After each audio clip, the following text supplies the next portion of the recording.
He handed her divorce papers on their anniversary. She signed every page without reading a single line, then smiled. By sunrise, she was gone. No calls, no messages, no trace. And for the first time in his life, the most feared man in New York had no idea where his wife had gone or what she had left behind. If this is your first time here, welcome. Stay until the end. This story will hit differently. And drop a like, leave a comment with the city you're watching from. I want to see how far this story travels. The reservation had been made 6 weeks in advance. Table 12 at Aurelius, a restaurant so exclusive that senators had been turned away at the door, where the lighting was engineered to make every woman look like she belonged on a magazine cover and every man look like he owned something worth covering. The kind of place that charged $400 for a piece of fish and made you feel grateful for the privilege. Darian Voss had reserved it for their 7th anniversary. His assistant sent the confirmation. His driver confirmed the pickup time. His security detail swept the block twice before the car even pulled to the curb. Everything was arranged with the same clinical precision Darian brought to every aspect of his life. The movement of money, the deployment of men, the management of violence. He was thorough. He was methodical. He was above all else controlled. What his assistant did not know, what his driver did not know, what his security detail certainly did not know, was what Darian had placed inside the breast pocket of his jacket before leaving the penthouse that evening. A leather folder, slim, dark brown, the kind that looked expensive because it was. Inside it, divorce papers, notarized, dated, waiting only for 2 signatures to become the legal dissolution of 7 years of marriage. He had them prepared 3 weeks ago. He had read them twice, signed his own name on the appropriate lines, and then placed them in the drawer of his home office beneath a stack of quarterly financial reports where Nyla would never think to look. He had told himself he was waiting for the right moment. In reality, he was waiting to see if he would change his mind. He had not changed his mind. The car moved through Manhattan's rain-slicked streets with the smooth inevitability of a river finding its mouth. October rain fell in sheets against the windows, blurring the city into streaks of yellow and white, the million lights of a place that never slept and never forgave. Darian sat in the back seat with his hands folded in his lap and watched the wet city scroll past and felt nothing in particular. That was his gift. That was also, though he would never have admitted it, his disease. Nyla was already at the table when he arrived. She had beaten him there, which she always did. 7 years, and she had never once been late to anything. Dinner, meetings with lawyers, charity galas she attended on his behalf when he couldn't be bothered. She was already seated at table 12 with a glass of still water in front of her, and her dark hair pinned up in a way that showed the long line of her neck, wearing a deep burgundy dress that Darian dimly recognized as the one she had bought for their 5th anniversary and never worn because that dinner had been canceled when a business situation required his immediate attention. She had worn it tonight anyway. She looked up when he sat down. Her eyes, dark, steady, giving away nothing, moved across his face the way they always did, the way that had once made him feel understood and now made him feel observed. "You look tired," she said. "I'm fine. I ordered water. I didn't know what you'd want to drink." "Water's fine." A waiter appeared. Darian ordered bourbon. The waiter disappeared. The restaurant hummed around them. Low music, the murmur of other people's conversations, the soft percussion of silverware against china. At the table nearest to them, a couple in their 60s leaned toward each other with the ease of people who had spent decades learning how to occupy the same space. Darian looked at them briefly and then looked away. Nyla was watching him. "You're quiet," she said. Not an accusation, an observation. "I'm always quiet." "You're a different kind of quiet tonight." He didn't answer that. The bourbon arrived, and he wrapped his hand around the glass and thought about how to begin, and decided that there was no way to begin that would make this anything other than what it was. He reached into his jacket and removed the leather folder and set it on the table between their water glasses and the small vase of white flowers the restaurant had placed there for ambiance. Nyla looked at the folder. She did not reach for it immediately. She looked at it the way she looked at most things, without hurry, with a quality of attention that had always made Darian feel, even at the best of times, as though she was reading something in the air around an object rather than the object itself. "What is this?" she asked, though her voice suggested she already knew. Open it. She opened it. The papers were inside, clean and crisp, with his signature already in place on every required line. She looked at the first page for a moment. Then she turned to the second, then the third. She did not read them, not the way a person reads something unfamiliar. She moved through the pages the way someone moves through a room they have already memorized, confirming rather than discovering. When she reached the last page, she set it down carefully. Celeste Vale, she said. He hadn't mentioned Celeste's name anywhere in the papers. He didn't ask how she knew. Yes, he said. Nyla nodded once. A small nod, barely a movement at all. She picked up her glass of water and took a small sip and set it back down with the same precision with which she did everything. The rain pressed against the restaurant's tall windows. Across the room, the older couple were laughing at something. You've been seeing her for how long? Nyla asked.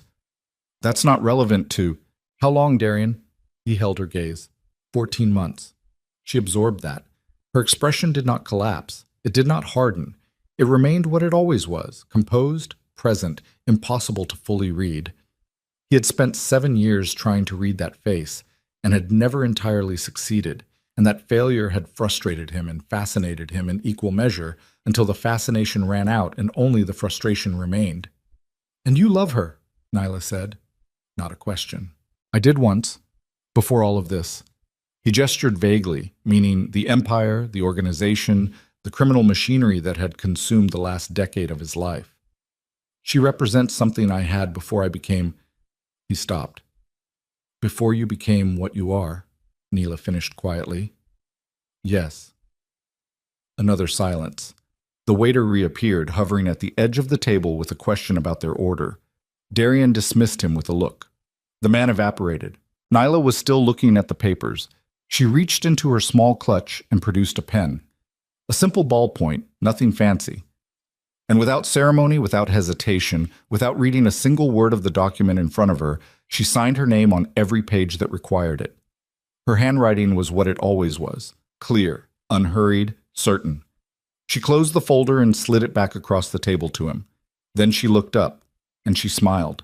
It was not the smile Darian had expected. He had braced himself without fully acknowledging that he was bracing, for tears, for anger, for the particular cold fury that came from a woman who had given years of herself to a man and was now being handed the legal documentation of his indifference.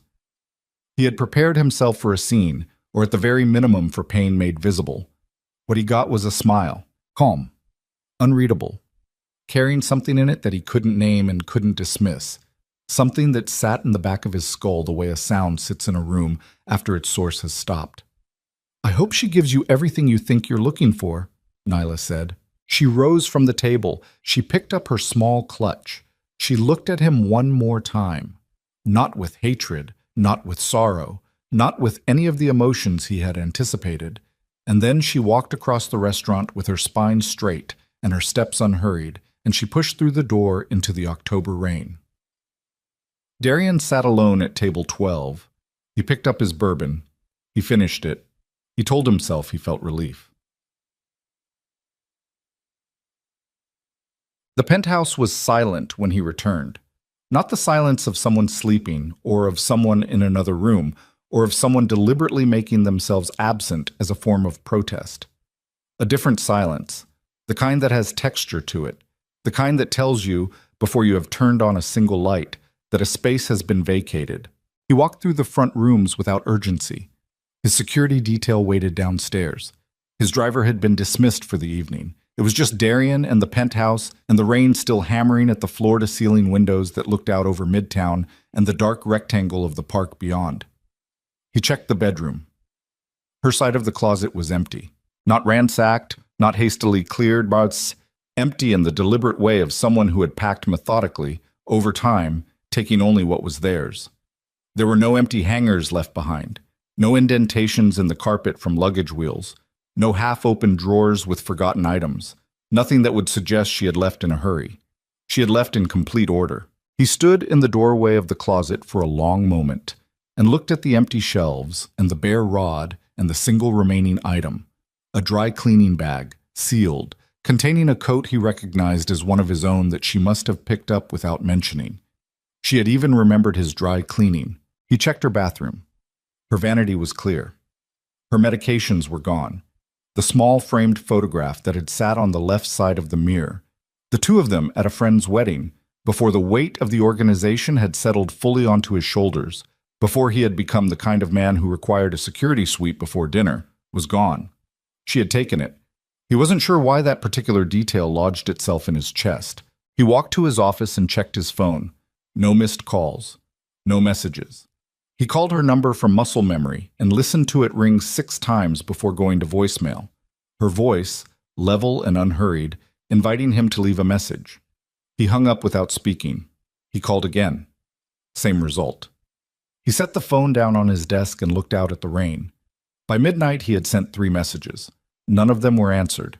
By 2 in the morning, he had his security team making discreet inquiries. By 4, the inquiries were no longer discreet. By sunrise, every asset Darian Voss commanded had been tasked, in one capacity or another, with the same objective: find Nyla Hartwell. The answer that came back, at first from his security chief, and then hours later from the 2 private investigators he had on retainer for exactly this kind of situation, was the same answer in different words. Nothing. She had gone, and she had gone clean, and she had left nothing behind her that a person could follow. 3 weeks after the anniversary dinner, Celeste Vale moved into the penthouse. She came with furniture, her own, not Nyla's, and with boxes of her things and with a decorator she had apparently already hired, who arrived the following Tuesday to assess the space with the brisk professionalism of someone who had been given this assignment well in advance. The decorator had opinions about lighting and about the view and about what she called the emotional coldness of certain neutral palettes. Darian told her she could do what she liked with the living spaces. He closed the door to his office and made 3 phone calls. Celeste was 34 years old. She had grown up in Connecticut, studied art history, briefly pursued a career in gallery curation, before discovering that proximity to power was more interesting than proximity to art. She was sharp-minded and physically striking, and she moved through social situations with the ease of someone who had spent a lifetime practicing. When Darian had known her 12 years ago, before his father's death, before the inheritance of the organization, before all of it, she had been something closer to what she really was. Ambitious, yes, but also young enough that the ambition hadn't yet calcified into something harder. Now she was 34 and she wanted things, and she was good at wanting them in ways that looked like something else. He knew this about her. He had always known this about her. He told himself it didn't matter. In the first weeks, the tabloids did what tabloids do. His name had been in the papers before. Carefully worded articles that hovered around the edges of what he was without ever landing directly on it. Profiles that described him as a businessman with varied interests, a philanthropist with connections to various municipal initiatives. Now his name appeared alongside Celeste's, and the framing was of a rekindled romance, a powerful man who had chosen love over a long marriage that had run its course. The word glamorous appeared in 3 separate publications. Nyla's name appeared in none of them. This should have felt like a victory. He was aware, at some level, that it should have felt like a victory. He had exited a marriage that had stopped working, a marriage in which he felt increasingly unseen, in which Nyla's quiet competence had somehow made him feel diminished rather than supported. And he had reclaimed something from his life before the organization had consumed it. He was supposed to feel free. He felt, instead, like a man who had put down a weight he'd been carrying so long that its absence had changed the way he moved. The first crack appeared at a dinner party hosted by one of his associates' wives. The gathering was at a townhouse on the Upper East Side. 30 people, catered, the kind of event that required a certain kind of presence and a certain kind of conversation. Darian had attended dozens of these over the years with Nyla at his side, and it had never occurred to him to notice how much of the social architecture she quietly maintained. The way she remembered names, spouses, children's ages. The way she navigated the invisible tensions between certain couples and certain business rivals with the deftness of someone diffusing a mechanism she had mapped in advance. The way she knew when to speak for him and when to let him speak, and when to move them both toward the exit before a conversation became a problem. Celeste moved through the party like a woman who wanted to be seen moving through a party. She was charming. She said the right things to the right people. But twice Darian watched her misjudge a room, once saying something flippant to the wife of a man Darian owed a significant professional debt, once pressing a business conversation with one of his captains past the point where such conversations were appropriate in mixed company. Each time, Darian managed the situation. Each time, Celeste looked at him afterward with an expression that suggested she did not understand what had required managing. On the ride home, she was bright and animated, talking about the party in a way that suggested she had experienced a completely different event. "That was wonderful," she said. "I think I made a real impression on the Kowalski couple." Darian looked out the window at the passing city. "The Kowalski couple," he said. "Yes, Marcus and I'm forgetting her name. She was a little cold at first, but I think she came around." Marcus Kowalski's wife's name was Vera, and she had been cold because Celeste had made a passing comment about the remodel of their townhouse that landed close enough to an insult to register without being actionable. Nyla would never have made that comment. More than that, Nyla would have found out about the remodel in advance, said something specific and genuine about it, and turned Vera Kowalski into an ally before the appetizers arrived. "She warmed up eventually," Darian said. "I thought so." Celeste smiled and took his hand and leaned against him in the back of the car, and Darian looked at the ceiling and thought about a smile he could not stop thinking about. The second crack came from a phone call. One of his senior financial people, a meticulous man named Gerald Oakes, who had been with the organization for 11 years and who communicated primarily in understatement, called Darian into a meeting on a Tuesday morning and placed a folder on the table between them that contained documentation Darian had never seen before. "I want you to look at this," Gerald said. "What is it?" "The 2019 accounts, the ones from the second quarter, around the shipping situation." Darian knew what the shipping situation was. The loss of 3 containers of significant value due to a combination of Port Authority scrutiny and a rival organization's interference had been one of the worst financial moments of his organization's recent history. The shortfall had been severe enough to create genuine structural problems, debts to certain associates, gaps in liquidity that had required urgent management. He had managed it, or so he had believed. "Walk me through it," he said. Gerald walked him through it. The numbers told a story Darian had not been told at the time. The organization's recovery from the 2019 shortfall had been faster than it should have been, given the losses involved. The accounts showed bridging capital from sources Darian did not recognize, structured carefully, moved through legitimate channels, inserted with surgical precision into exactly the gaps that needed filling. "Where did this money come from?" Darian asked. Gerald was quiet for a moment. "It came from accounts registered to a holdings company," Gerald said. "A small one. I looked into it this morning. It traces back to a private investment portfolio." He paused. "The portfolio is registered to your wife." Darian looked at the folder. "To Nyla." "Yes, sir." He sat with that for a moment. The sum involved was substantial, not catastrophic to a person of Nyla's background. Her family had old money, the kind that had been quietly managed across generations, but substantial enough that its movement would have required deliberate planning. This was not impulse. This was not a gesture. This was a calculated intervention, executed invisibly, at a moment when the organization's vulnerability was real and the consequences of failure would have been severe. "She never mentioned this," Darian said. "No," Gerald agreed. "She did not." He took the folder home. He went through the accounts himself, which took most of the night.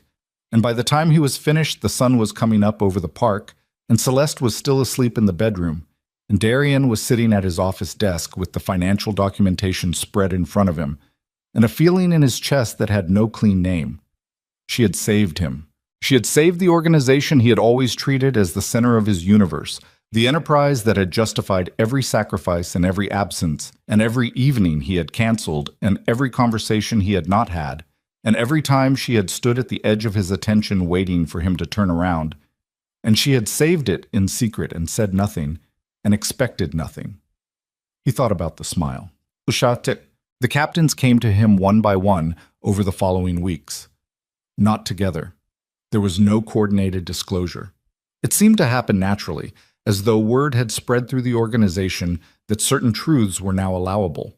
Each man who came to Darian's office came with something specific and came with the careful manner of someone not entirely sure how the information would land. A captain named Torres, who had been with the organization for 15 years, sat across from Darian one afternoon and told him about the winter of 2020, a period when territorial conflicts with the Resnick family had made certain streets effectively ungovernable.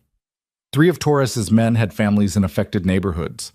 Nyla had arranged for those families to be relocated temporarily, quietly, using a network of safe housing she apparently maintained through a series of community organizations she supported. Torres had assumed at the time that the arrangement had come through Darian. He had recently understood that it had not. "She told me not to mention it," Torres said. "She said you had enough on your plate." Darian said nothing. 2 weeks later, a veteran called Mace, a man so reserved that an entire conversation with him could pass in 4 sentences, came to Darian's office and placed a written summary on the desk without ceremony and waited while Darian read it. The summary described a territorial negotiation that had taken place in the spring of 2021, when a boundary dispute between the organization and a smaller crew from the Bronx had been moving steadily toward open conflict. The negotiation that had resolved it, a resolution that had prevented what Mace estimated would have been a 3-week war and its attendant complications, had been conducted not by Darian's lieutenants, but by Nyla over the course of 6 meetings that had taken place in restaurants and office lobbies, and once in a public library. "She speaks 3 languages, Mace said, as though this were a relevant clarification. "I know," Darian said. "One of the crew leaders from the Bronx. His first language is Portuguese. She spoke to him directly." Mace paused. "He said afterward that no one on our side had ever spoken to him like he was a person worth talking to." Darian looked at the summary. "She never told me about any of this." "No," Mace said. He stood. "I thought you should know." He left. Darian sat in his office with Mace's summary and Torres's account and Gerald's financial documentation, and the feeling that he was assembling, belatedly, a picture of something he had been standing too close to see for 7 years. Each piece fit against the others with a precision that was almost painful. She had been everywhere. She had been in every corner of his world, fixing what was broken and shoring what was fragile and smoothing what was rough. And she had done all of it with the same unhurried competence with which she picked up his dry cleaning and signed divorce papers without reading them. He poured himself a drink and did not drink it, and looked at the city outside his window. He thought about the smile. He could not stop thinking about the smile. Oh, the security footage came from a building 2 blocks from the restaurant.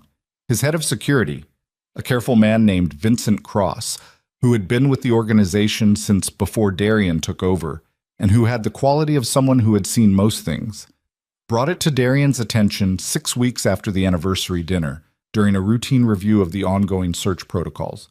It showed Nyla leaving the restaurant. She walked out the front entrance into the October rain without hurrying. She had a small umbrella. Where she had produced it from, the footage could not say, and she opened it as she stepped onto the sidewalk. She turned right and walked half a block. A car was waiting for her. Not a taxi. A car, dark-colored, parked at the curb. She got into it. The car pulled away. Pulled. The driver was not one of their people. The car was not registered to anyone with a connection to the organization. The plates traced to a rental agency whose record showed the vehicle had been paid for in advance, in cash, by a name that matched no one in any database Cross had access to. What made the footage significant was not the car. It was the way she moved. Darian had watched it 3 times before he registered what his eyes were telling him. She walked out of that restaurant without looking back. Not once. She did not pause on the sidewalk. She did not stand in the rain for even a moment. She did not look up at the building or down the street toward where his car would have been, or anywhere that suggested hesitation or second thoughts or the weight of a decision only just made. She walked to the car the way a person walks to the car they called 20 minutes ago. She had planned this, not as a response to the dinner, not as a reaction to the divorce papers or the shock of the evening. She had planned this before she walked into that restaurant. She had sat across from him at table 12 in the burgundy dress she had bought for their 5th anniversary, and she had signed those papers with a ballpoint pen from her clutch, and smiled that smile, and every moment of it had been the final act of a plan she had been running for longer than he had been running his own. The realization hit him somewhere behind his sternum. He watched the footage a 4th time. "She's gone," Cross said. It wasn't new information, it was a confirmation. "She's gone," Darian agreed. He looked at the screen. The timestamp in the corner read 9:47 p.m.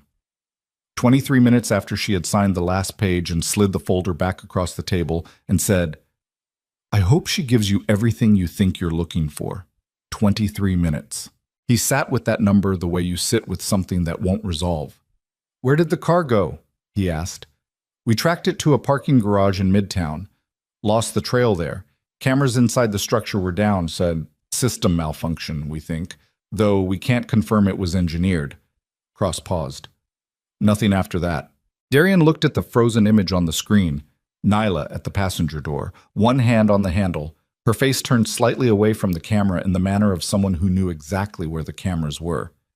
"She knew we'd pull this footage," he said. "That would be my read," Cross agreed. Darian stood. He walked to the window of his office. The city spread below him in the November dark, indifferent and glittering. Somewhere out there, somewhere that was not Manhattan, not the world she had inhabited for 7 years, Nyla Hartwell was living inside a plan she had made without him. The most controlled man in New York stood at his window and felt, for the first time in a long time, something that was not control. He felt afraid, not of what she might do, not of exposure or vulnerability or the operational implications of a woman who knew as much as she did moving through the world outside his protection. He was afraid because he had watched her walk toward that waiting car, and he had finally understood what that smile meant, and what it had cost her to wear it, and what it said about the 7 years that had preceded it, and the understanding had arrived the way most important things arrived in his life. Late, and at significant cost. Celeste was downstairs. She had called twice while he was in this meeting. She was planning something for the weekend, a dinner, or a function, or one of the events she attached herself to that required his presence as a kind of accessory. He would go. He would stand where he was supposed to stand and say what he was supposed to say, and come home and sit in his office and look at the footage again. He would search. He knew, standing at that window, that he would search for her, that he would dedicate the full machinery of everything he had to finding the woman who had signed those papers with a ballpoint pen and walked into the rain and disappeared as cleanly as smoke. He told himself it was because she was a liability. A woman who knew what she knew, moving in unknown space, constituted an operational risk. He looked at the frozen image on the screen. He did not believe himself.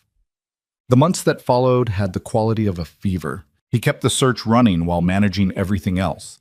The organization, Celeste, the public life they were now openly conducting together.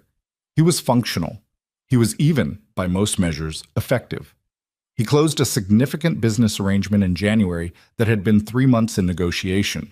He settled a territorial question that had been simmering since autumn. He attended the right events and made the right appearances and returned home to Celeste's redecorated penthouse and the particular exhaustion of a man who is performing a life rather than living it. Celeste noticed nothing amiss. This told him something he did not want to know. In February, one of his investigators got a partial lead.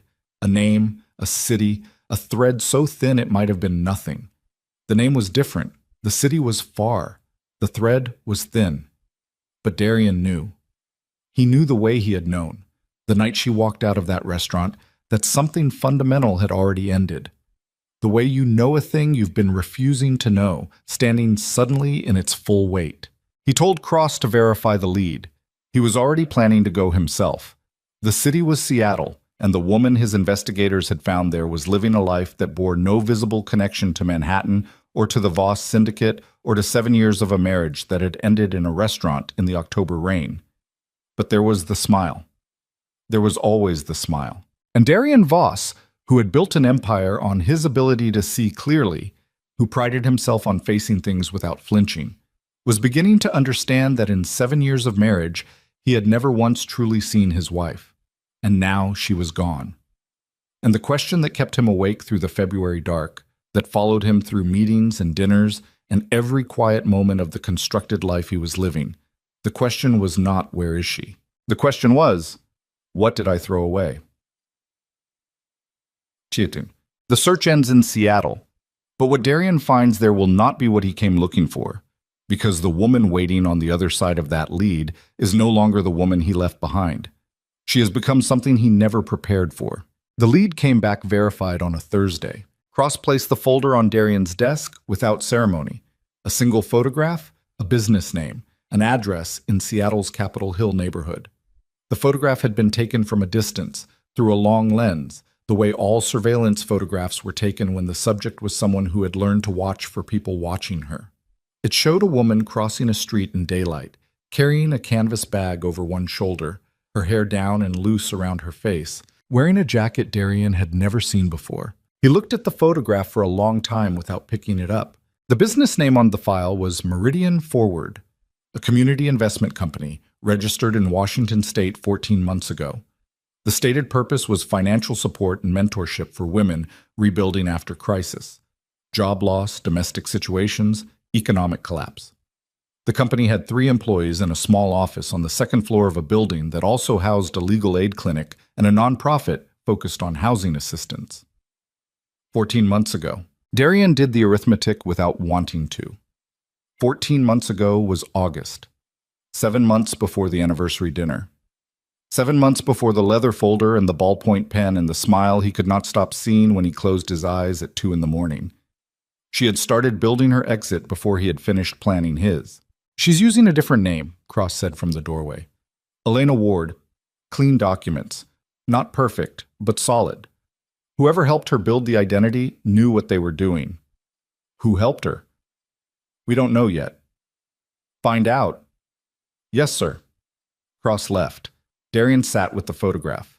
Outside his office, the penthouse had the sounds of Celeste moving through her morning, the particular rhythm of her which he had memorized without meaning to, the way you memorize things that exist in your immediate space, whether you want to or not. She was on the phone. Her voice carried through the closed door in fragments, something about a lunch, something about an event in March, something that made her laugh the specific laugh she used when she was performing for an audience of 1. He looked at the photograph. He booked a flight to Seattle that afternoon. He did not tell Celeste where he was going. He told his assistant he had business on the West Coast and would be back by the weekend. He took Cross and one other man and no one else, and he sat in the back of a town car to the airport with his hands in his lap and his jaw set, and the photograph in the inside pocket of his jacket where the leather folder had been 5 months ago. The flight was 4 hours and 40 minutes. He did not sleep. Seattle was gray and cold and wet, in a way that was completely different from New York's cold. Less aggressive, more patient, the rain coming down not in Manhattan's hard vertical sheets, but in a fine, diffuse mist that settled on everything and made the city look like a photograph that hadn't fully developed.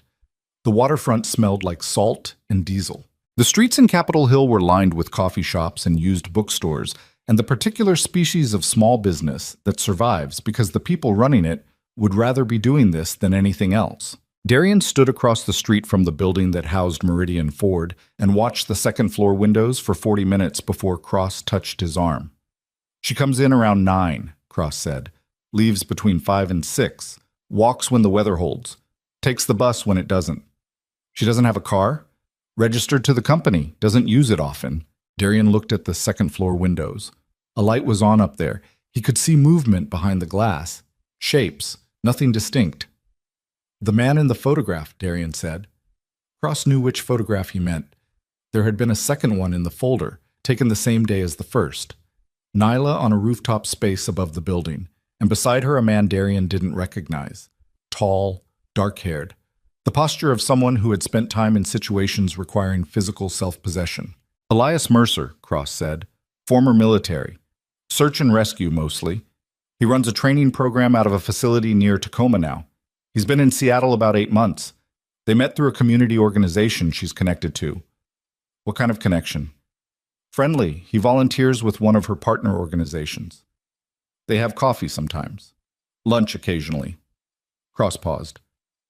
"Nothing confirmed beyond that." Darian looked at the building. "He looks at her like something's confirmed," Darian said. Cross said nothing, which was its own kind of answer. They watched the building until 9:15, when the street door opened and Nyla came out. Elena Ward, the woman in the file, the woman in the photograph, wearing a gray coat and carrying a coffee cup and moving with the unhurried purpose that was so specifically hers that something in Darian's chest shifted without permission. She turned left and walked toward the building entrance, and then she stopped.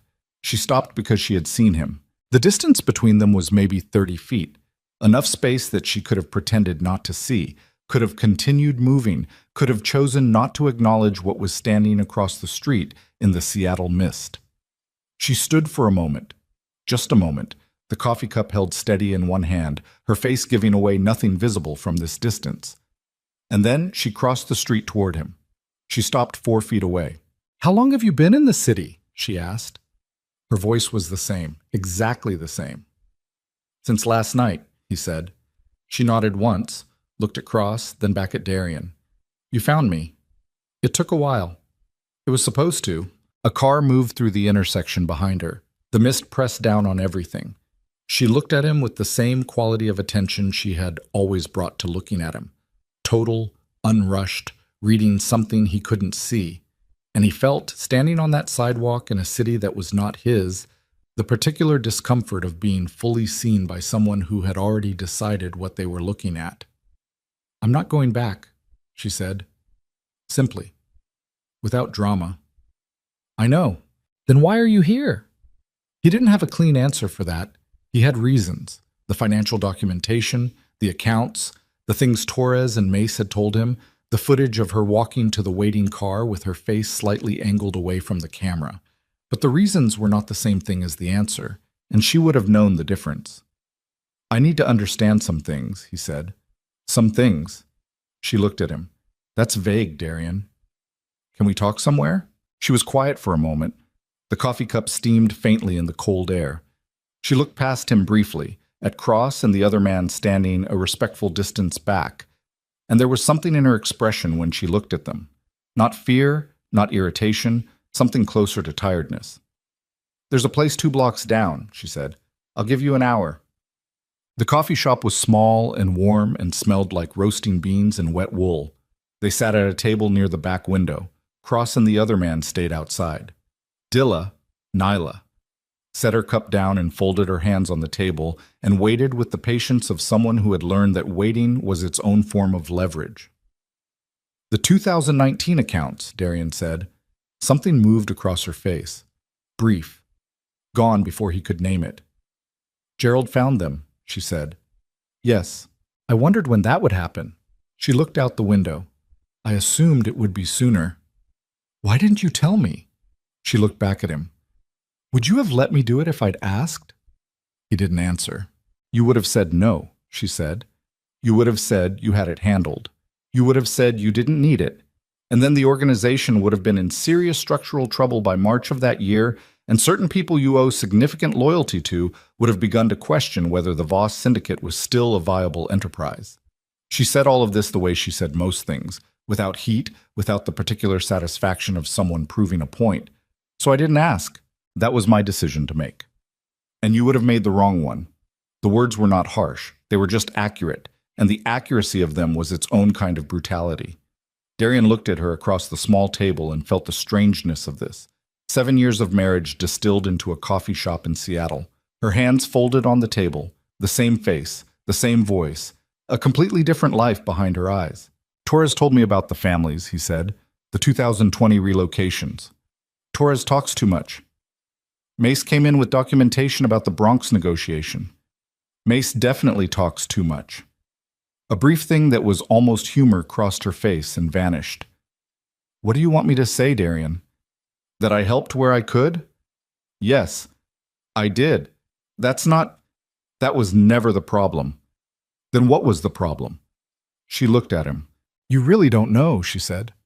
Not a question, not contempt. Something closer to a sorrow that had already been processed and set down somewhere she didn't have to carry anymore. "Tell me. You stopped seeing me," she said. "Not all at once. It happened the way most things happen.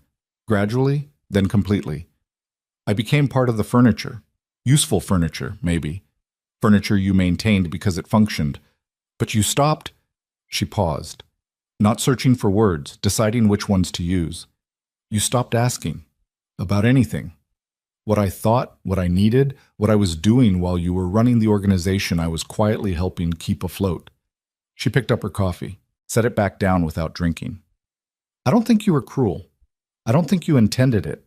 I think you got very good at the life you were living, and I became background noise in it." I would have changed, he said. The look she gave him was not unkind. No, she said. You wouldn't have.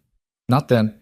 You're saying it now because now you know what was happening. But Darian, knowing what I did doesn't change the fact that you were planning to leave me for 14 months while I was protecting your organization without being asked.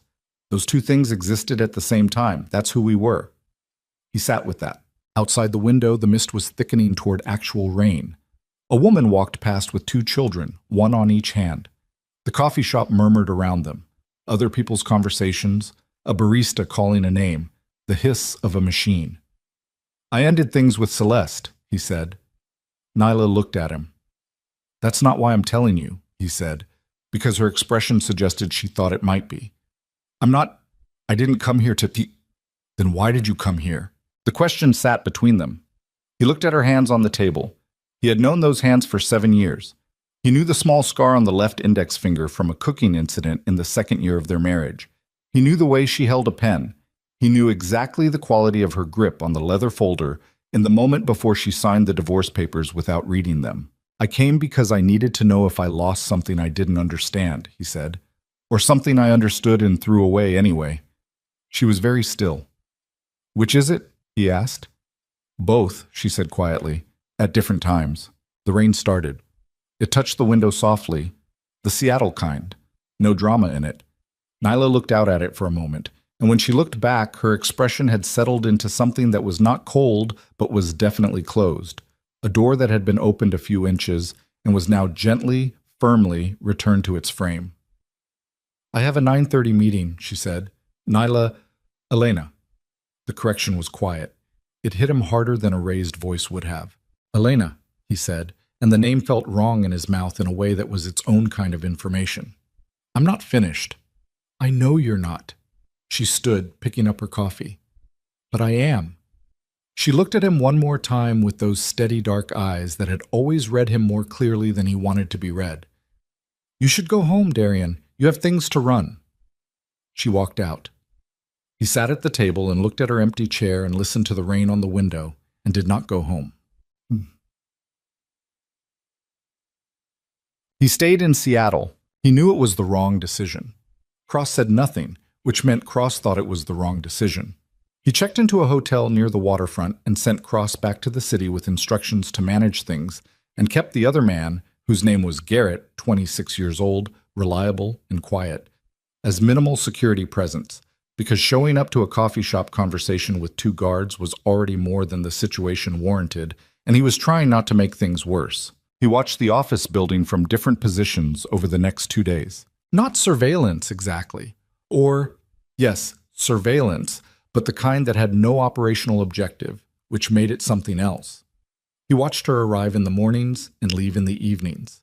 He watched her stop to talk to a woman on the steps of the building next door, the conversation lasting 15 minutes, Nyla's whole body oriented toward the other woman in a way that suggested full attention. He watched her eat lunch alone on a bench near the waterfront on a day when the rain held off, reading something on her phone, occasionally looking out at the water with an expression he couldn't read from distance. She looked like someone who had learned to occupy her own life completely. On the second evening, Elias Mercer appeared. He came from the direction of the bus stop, tall, easy in his movement, wearing a jacket that had seen use. Nyla was coming out of the building at the same time, and they met on the steps with the naturalness of 2 people who had met on those steps before. He said something. She laughed, a real laugh, full and unguarded, the kind Darian couldn't remember being the cause of in the last few years of their marriage. Mercer held the door for a woman coming out behind her.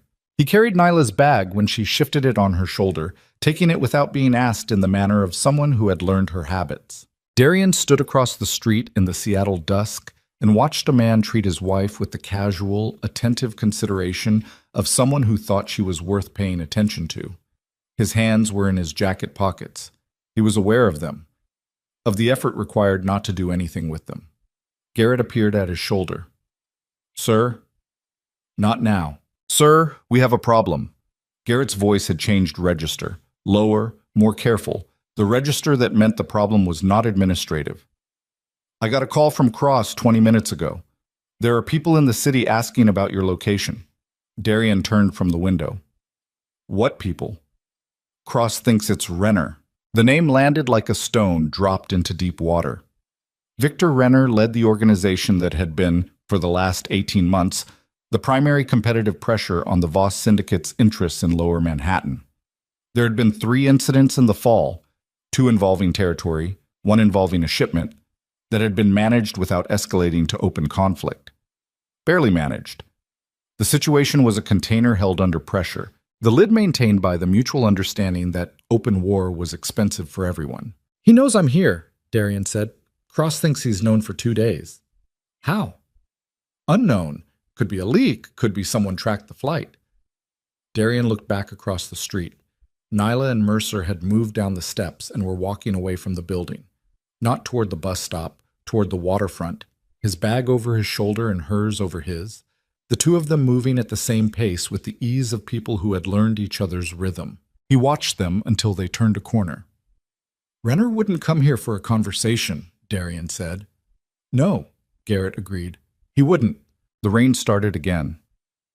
Darian stood in it for a moment without moving, doing the mathematics of the situation, the exposure, the distance from his people, the available options.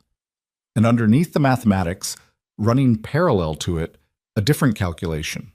Renner knew Darian was in Seattle.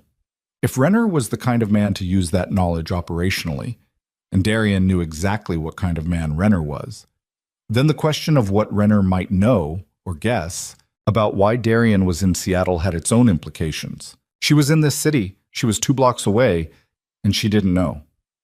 "Get Cross back here," Darian said. "All of them. Tonight." "And the other situation?" He looked at the corner where Nyla and Mercer had disappeared.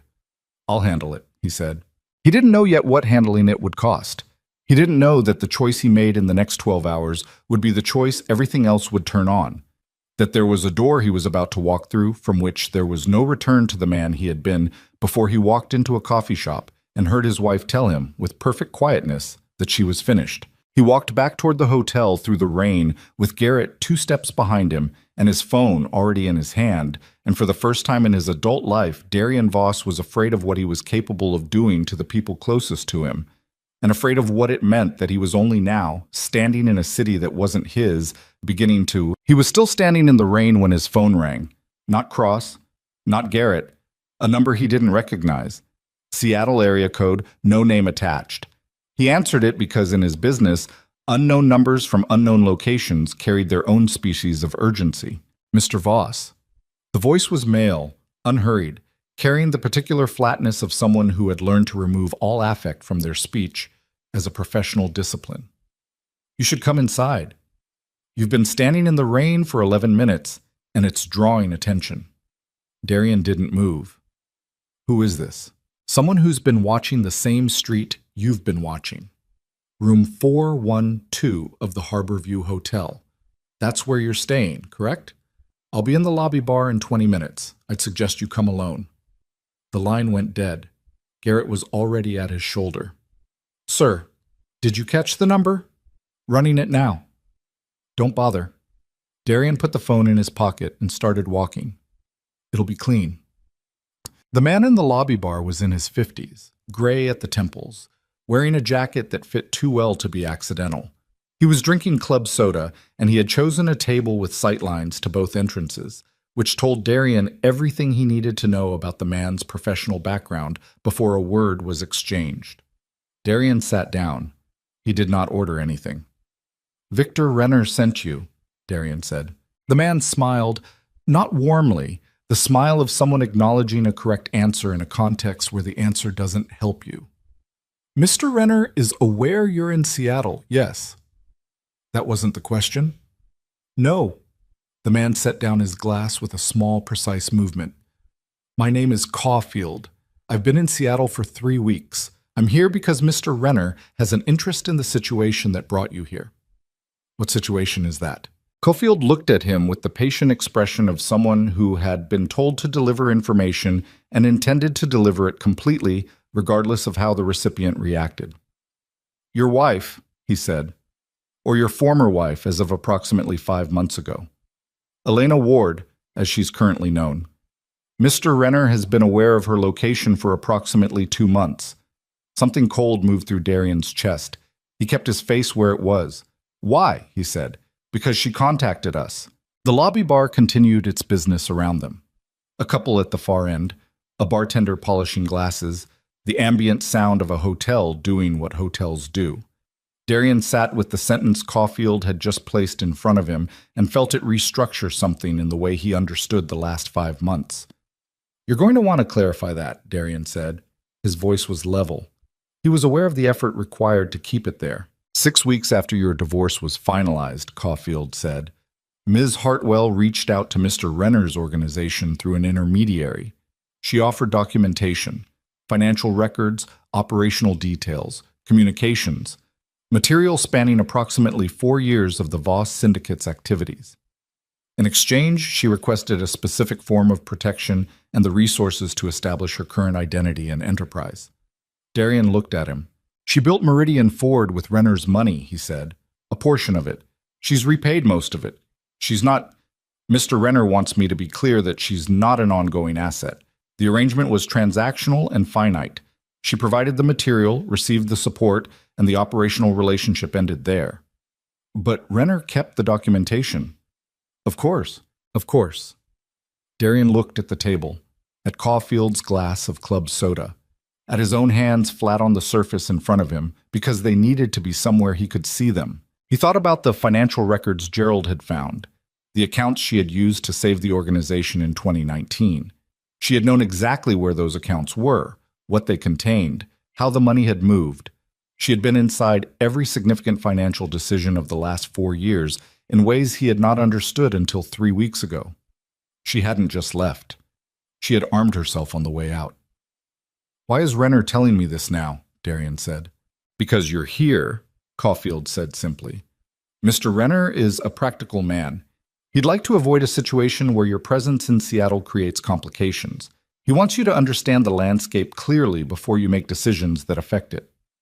And if I decide the landscape needs to change," Caulfield picked up his glass, "then Mr. Renner would be obligated to act on the documentation he holds, which would create significant problems for the Voss Syndicate's relationships with several municipal entities and at least 2 federal oversight bodies." He drank, set the glass down. He'd prefer not to do that. It's messy, but he will. Darian stood up. "Tell Renner I heard him," he said. "Mr. Voss?" Caulfield's voice stopped him without raising. "There's one more thing. The man she's spending time with. Mercer. He's not what he appears to be either. You should ask yourself how a former military rescue pilot ends up in Seattle 8 months after your divorce, working with the same community organizations as your former wife." He paused. "Mr. Renner thought you'd want to know." Darian walked out of the lobby bar without looking back. He went to his room and sat on the edge of the bed and looked at the wall for a long time. The math of it assembled itself without his permission, piece by piece, the way evidence assembles itself when you've been trained to see patterns. When pattern recognition is so deep in your operating system that it continues running even when the pattern is about you, even when what you're seeing is the architecture of your own blindness. She had started Meridian Forward 14 months before the anniversary dinner. She had contacted Renner 6 weeks after the divorce was finalized. She had provided documentation covering 4 years, which meant she had been collecting it for 4 years. While she was protecting his families and negotiating his territorial conflicts and saving his organization from bankruptcy, she had been building a parallel record, careful, systematic, the way she did everything, of exactly the kinds of activities that would matter to the specific people most capable of using them against him. She had sat across from him at 1,000 dinners and stood beside him at 100 events, and she had been, simultaneously, the most valuable asset his organization had and the most careful threat it faced. Both things at the same time. He picked up his phone and called Cross. "Tell me about Elias Mercer," he said when Cross answered. "Full background. Don't give me the summary." Cross was quiet for a moment, the particular quiet of someone accessing information they had already gathered but hadn't been asked to present. Former Air Force. 8 years search and rescue specialization. Honorable discharge 4 years ago. Since then he's been operating a civilian rescue training program. Certified instructor. Multiple credentials, clean record. Another pause. His sister runs a women's support organization in Portland. It has a formal partnership with Meridian Forward. That's the documented connection. His sister, Darian said. Yes, the sisters' organization and Meridian Forward have been formally partnered since a brief pause. Since 16 months ago. 16 months ago. 2 months before Nyla started building the exit. Before the anniversary dinner, before the divorce papers, before the leather folder and the ballpoint pen. Cross, Darian said. Sir, who set up the documentation Nyla provided to Renner? Who built her cover identity? The silence this time was longer. Cross was a careful man. He didn't offer conclusions before he was ready to defend them. I can't confirm that without more investigation. Best current read. Someone with operational experience. The identity construction it's not amateur. The financial channels she used to move the Renner money into Meridian Forward are layered in ways that suggest professional guidance. Cross stopped. The layering looks similar to some structures we've used ourselves, historically. Someone from inside, Darian said, or someone who studied how we work closely enough to approximate it. Darian ended the call. He sat in the hotel room with the rain outside the window and the weight of the thing assembling itself in his chest. Not quite rage, not quite grief. Something that combined the structural qualities of both and was worse than either because it had no clean target. She had done what she had done in response to what he had done, and the logic of it was immaculate, and the immaculate logic of it was the most devastating part. He thought about her on the rooftop with Mercer. Mercer carrying her bag on the steps. Mercer and his sister's organization 16 months ago. She hadn't done this alone. She had been helped. And the help had been put in place before she'd needed it, which meant someone had seen what was coming before Darian had, which meant that in the ecosystem of his own life, he had been the least informed person in the room. He stood up. He needed to move. He paced the room. 4 steps to the window, 4 steps back, the particular pacing of a man who has trained himself out of outward agitation and is now running up against its limits. The rain on the glass, the harbor lights below. Seattle going about its patient northwestern business, indifferent to the fact that a man's understanding of the last 7 years was being rebuilt from the ground up in room 412. He stopped pacing. He put his jacket back on and left the room. Garrett was in the hallway. I need to find Mercer, Darian said, separately from her, tonight. Sir, Cross said, I know what Cross said. Find him. Garrett found him in 40 minutes. Mercer was at a bar near the waterfront, not drinking heavily, nursing something amber, sitting at the end of the bar with the body language of a man comfortable in his own company.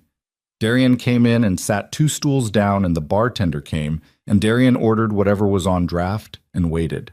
Mercer looked at him, not with surprise, with the careful assessment of someone cataloging a new variable in a situation he had already mapped. Mr. Voss, Mercer said. Darian looked at him. You know who I am. I know who you are. Then you know why I'm here. I have a reasonable idea.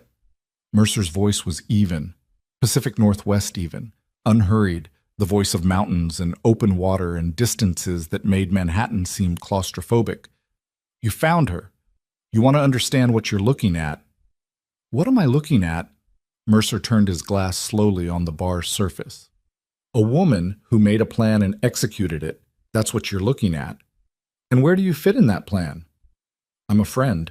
Your sister's organization partnered with Meridian Forward 16 months ago. Mercer's expression didn't change. A small acknowledgement in his eyes. Not surprise, the recognition of someone noting that a piece has moved to where he expected it to move. Yes, my sister runs a good organization. Elena's is better. They collaborate well. You've known her for 16 months. I've known of her for 16 months. I've known her for 8. He looked at Darian directly, and there was something in the look that was not aggressive, but was absolutely without deference. The look of a man who had been in situations that calibrated his sense of what was actually dangerous, and had made his assessment. I know what you're trying to figure out, whether I was part of the original setup, whether there's something there that threatens your interests. He picked up his glass. I'm not going to have that conversation with you. What I'll tell you is that the woman you're looking for is not the woman you were married to. Not because she changed. She was always this person. Because you never looked. Did. Darian's hand tightened on the bar. You don't know anything about my marriage, he said. Quiet. The quiet that people who knew him well had learned to read correctly. Mercer seemed to read it correctly, too. He set his glass down and turned on the stool to face Darian more directly, in the manner of someone who had decided to say the thing clearly rather than around its edges. I know she worked for your organization without title or compensation for 7 years, Mercer said. I know she kept 3 of your people's families out of harm's way during a conflict you were too busy managing to notice had reached the residential level. I know she prevented what your own men told her would have been a significant territorial war by spending 6 weeks in a language and a context you had never bothered to learn. And I know she left you documentation that could flatten everything you've built, and she gave it to someone else instead of a federal agent, because even after everything, she was trying to limit your exposure. He held Darian's gaze. She gave Renner the minimum, enough to protect herself, not enough to end you. Darian sat very still. She could have gone to a federal agent, Mercer said again more quietly. She didn't. That's not nothing. The bar moved around them. Someone put money in a jukebox somewhere. The bartender refilled something at the other end. Darian sat with what Mercer had just placed in front of him and felt it settle into the architecture of everything else he'd learned in the last weeks. And what it built was not a picture of a woman who had betrayed him, but a picture of a woman who had made the smallest possible betrayal consistent with her own survival, and had made it while still, in some residual way, protecting a man who had given her no reason to. His phone buzzed. He looked at it. Cross. He answered. We have a problem, Cross said. No preamble. Renner. Not Renner. Renner's a problem, but he's contained for now. A pause. Cross calibrating how to say what he was about to say, which meant what he was about to say was significant. Someone leaked your location to a different party, not Renner's people. We've been trying to identify the source for the last 3 hours. Who's the party? Vasquez. The name hit him like a door opening in a wall he'd thought was solid. Emilio Vasquez ran an operation out of Chicago that had been, until 18 months ago, a peripheral but stable presence in the broader organizational landscape. 18 months ago, the Voss Syndicate had moved on a joint shipping arrangement that had effectively edged Vasquez's people out of a significant revenue stream. It had been business. Vasquez had made clear, through the appropriate channels, that he did not see it as exclusively business. Vasquez is in Seattle, Darian said. 3 of his people are. We made them an hour ago. They're positioned around the building where your ex-wife's office is. Everything in Darian went cold, and then very, very clear. She doesn't know, he said. No indication she knows. He was already off the stool. He looked at Mercer once, and Mercer had read his face, was already standing, that particular readiness in him that came from 8 years of pulling people out of situations they hadn't anticipated. Her office, Darian said to Mercer. Not a question. Mercer was already moving. So, they came out of the bar into the wet street, and Darian called Cross with his phone to his ear, and Garrett fell in from wherever he had been waiting, and the 3 of them moved at the deliberate pace of men who know that running draws attention, and attention is currently the problem. How long have Vasquez's people been on the building? Darian said into the phone. Since approximately 9 p.m. They've been static, watching, not moving yet. She might still be inside. Lights on the 2nd floor. He looked at Mercer. Is she still in there this late? Sometimes. When she has a deadline. Mercer's jaw was set. She doesn't lock the street door until she leaves. They were a block away. Darian scanned the street automatically, the particular visual parsing of someone trained to read space for threat. He spotted 2 of them before Cross finished describing their positions. A man in a gray jacket near the building entrance, too still for someone standing outside in the Seattle cold without a specific purpose, and a second man across the street at the corner, facing the wrong direction for a person waiting for anything ordinary. Cross, I have 2 more men 7 minutes out. Too long. I know. He looked at the building, 2nd floor light, burning yellow against the dark. Nyla up there with her files and her coffee and her completely parallel life, not knowing that the man she had once been married to was standing in the rain below her with the consequences of his professional history arranged around her building like a net. Vasquez didn't want documentation.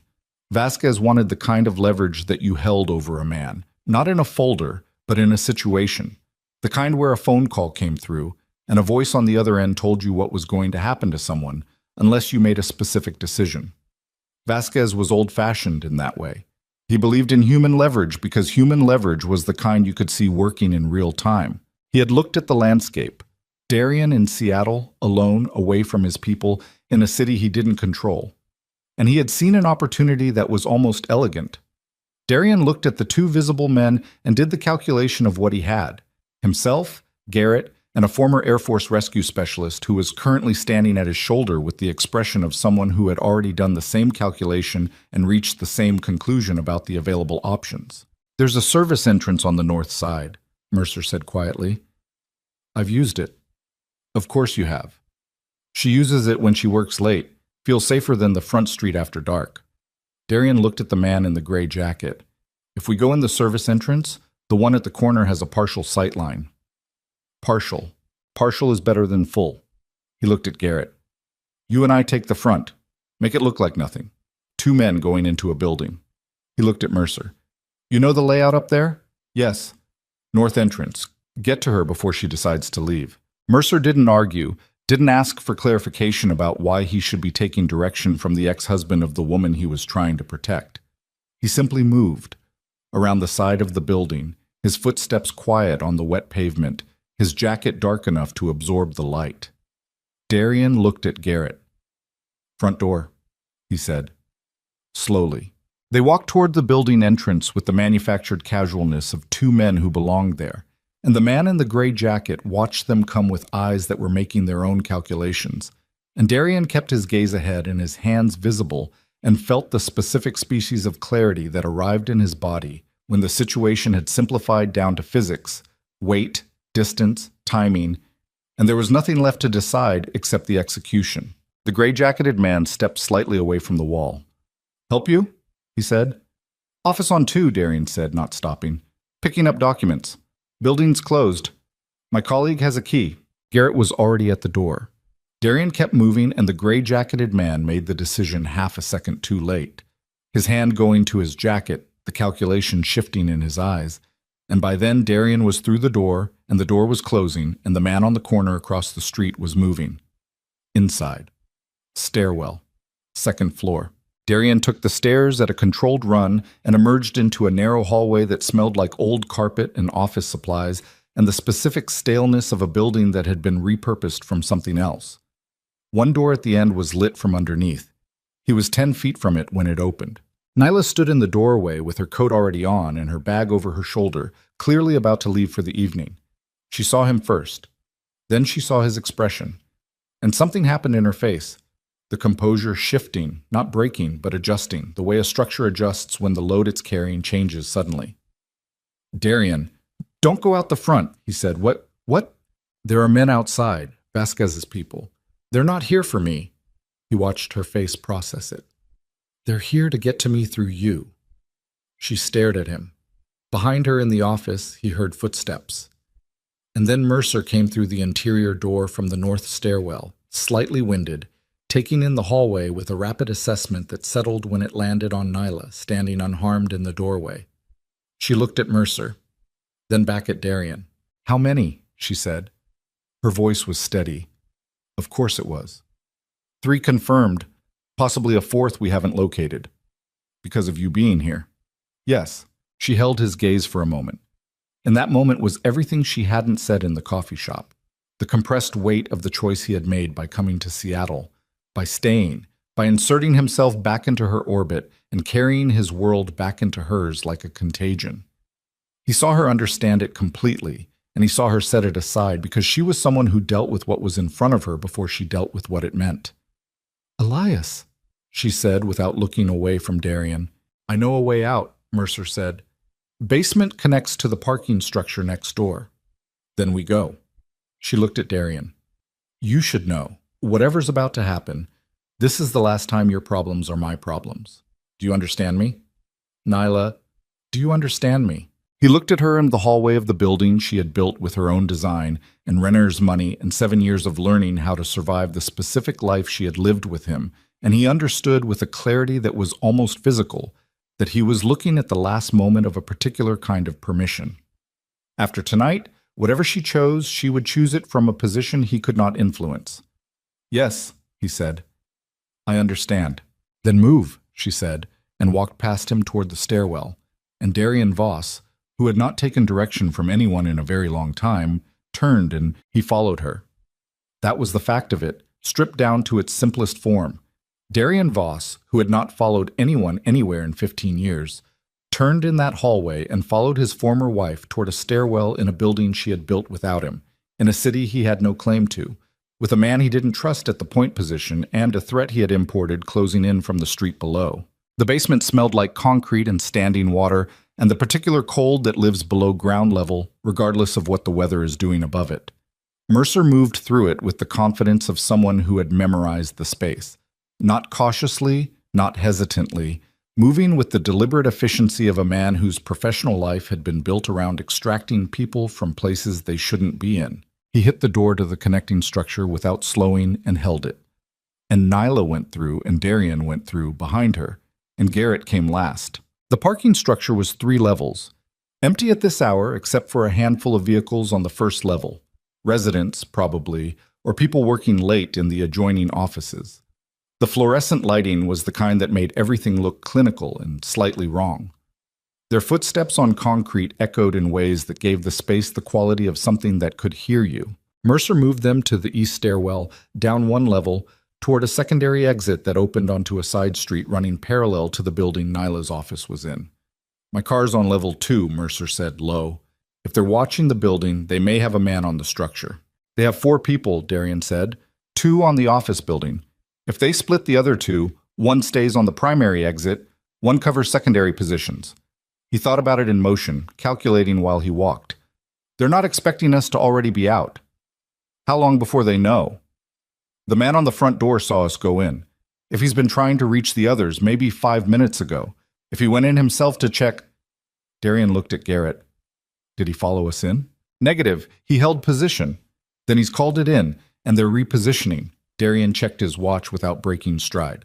3 minutes, maybe 4. Nyla was walking between them, and she hadn't spoken since the hallway. He could see her in his peripheral, her jaw set, her eyes moving, doing her own assessment of the space. She had her phone in her hand. She was not panicking. He had never seen her panic, and the fact of that, which he had taken for granted across 7 years of marriage as simply the way she was, registered now as something he had failed to understand. She wasn't calm because she was passive. She was calm because she was always thinking. "Who's Vasquez?" she said. Not to anyone specific, to the situation. "Chicago," Darian said. "Shipping dispute 18 months ago. I moved on something he considered his. And he's here because you're here." "Yes." "And I'm involved because you came to Seattle." "Yes." She didn't say anything else. She didn't need to. The economy of it was devastating in its simplicity. He had found her, and in finding her, had pointed something dangerous in her direction, and now they were moving through a parking structure in the Seattle dark, and this was, in the most direct possible way, his. Level 2. Mercer's vehicle was a dark gray pickup, backed in, the habit of someone who preferred to leave quickly, at the far end of the row. They were 20 feet from it when Darian heard the stairwell door behind them. He heard it open. Not close. Open. The specific sound of a door being pushed from the other side. He said, "Down," in a voice that carried no volume and maximum authority, and Nyla dropped without hesitation. Not to the ground, but behind the nearest vehicle, a sedan, quick and low, and already moving laterally. And Garrett was pulling left and Darian was pulling right, and the man who had come through the stairwell door was already raising something, and the fluorescent light caught the shape of it, and Darian moved. Not away. Toward. The distance was 12 feet, and he covered it faster than the man had time to correct for. The angle wrong, the trajectory not what someone standing at 12 feet was supposed to do. And he hit the man's gun hand first, both of his own hands, the weapon discharging once into the concrete floor, with a sound that was enormous in the enclosed space, the echo of it slamming back from every surface. The man was larger than Darian and younger by maybe 10 years, but he had expected distance and he had gotten the opposite, and that surprise was the margin. Darian drove him back into the stairwell door with his full weight, and the man hit it hard and the gun was on the floor, and there was a moment, a specific moment, a breath and a half. where the outcome was entirely physical. Darian was not a man who lost physical encounters. 30 seconds and the man was down. Garrett was there with a length of something from his jacket that served the necessary purpose. The gun was in Darian's hand, and he was breathing harder than he wanted to be, and there was blood on his right hand from where the concrete had gotten it during the initial contact. Nyla was standing behind the sedan, watching, not frozen. Watching. The same way she watched everything, with full attention, taking inventory. "Elias," she said, very quietly. Mercer was at the truck, already had it unlocked. "Now," he said. They went. Did. Mercer drove without being told where to drive. He knew this city, its rhythms, the routes that moved through it without announcing themselves. He took side streets south, then doubled back east, the kind of routing that wasn't about getting somewhere fast, but about ensuring nothing was following. Darian sat in the passenger seat with the borrowed gun in his lap, and his bleeding hand wrapped in something Garrett had produced from somewhere, and he watched the mirrors and the streets and did not speak for the first 3 minutes. Nyla was in the back seat with Garrett. "Where are we going?" she said. "Somewhere they don't know about," Mercer said. "That means what?" "Training facility, Tacoma, 40 minutes. He glanced at the mirror. "Unless someone wants to suggest something better." Nobody suggested something better. Darian's phone went off. "Cross." He answered. "Tell me," he said. "Vasquez's other 2 men were at the parking structure. One of them went in. I assume you've met. He's contained. The other one is unaccounted for. He was on the south side of the structure and he dropped off our track when you went mobile." Cross paused. "Darian, Vasquez himself is in Seattle." Darian looked at the rain on the windshield. "Since when?" "We're reading it as tonight. He flew commercial into SeaTac, we think, under a travel name. One of our people spotted a match 40 minutes ago near the waterfront." Cross's voice carried the specific flatness of someone delivering information they would prefer not to be delivering. "He doesn't send 4 people and come himself for a grab. This is personal. The shipping dispute was 18 months ago. The shipping dispute cost him 3 revenue streams and a 10-year partnership. It wasn't just money." A beat. "He also lost a man. In the operational fallout, someone close to him." Darian had not known about the man. He noted, with a clarity that the current situation sharpened, that there were things happening in the ecosystem of his professional life that had been happening without his full knowledge, and that gap in knowledge had costs, and some of those costs were currently in the back seat of a truck heading toward Tacoma. "My people," he said. "How long to get them here?" 2 hours minimum. I have 4 people I can have on a plane tonight. Cross country, then ground transport. 2 hours is a long time." "I know." "What about local resources?" "Working it. We have a contact here, but it's going to take time to activate, and I don't want to activate something I can't control in a city where we have no infrastructure." "Work faster." He ended the call. Mercer was watching him from his peripheral. Brief glances. Road first. The assessment of someone calculating dependencies. "How bad?" Mercer said. "Bad enough." "I have people at the facility." Darian looked at him. "What kind of people?" "Instructors, veterans, men who know how to handle a situation." He said it without drama, the flat statement of someone describing available equipment. "My facility, my people, my city. You don't have infrastructure here. I do." The calculus of it was not complicated. Darian ran it in the time it took Mercer to take a corner. He didn't like the position it put him in, dependent on a man he didn't know in a city he didn't control, for the protection of a woman who had spent the last year building her life specifically outside his reach. He didn't like any of it. "All right," he said. Mercer took the on-ramp south. The facility was outside Tacoma proper, a converted industrial property with a main building and 2 outbuildings, set back from a service road behind a fence line that looked agricultural until you noticed the cameras. Mercer brought the truck through a gate with a code and parked behind the main building out of sight line from the road.